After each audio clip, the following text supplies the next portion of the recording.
Olduklarını koyalım. Dur ben bakayım abla.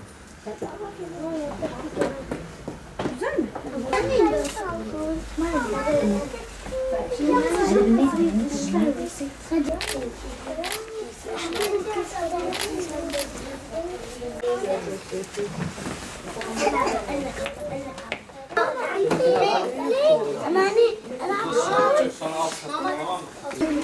ما بدي اشياء من هون يعني في بس اسم من هون Ne yapıyor?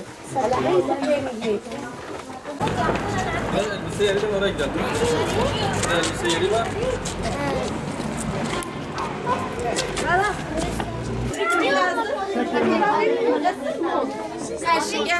Hanginize? Bak bu da çok güzel.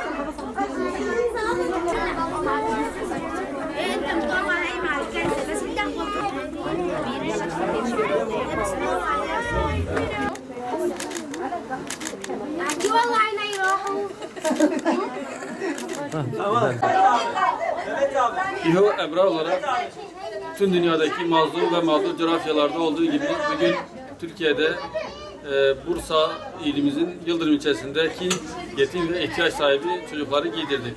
Bu projemizi kış yardımları çerçevesinde gerçekleştirdik. Allah-u Teala emeği geçen bütün hayırseverlerden razı olsun inşallah.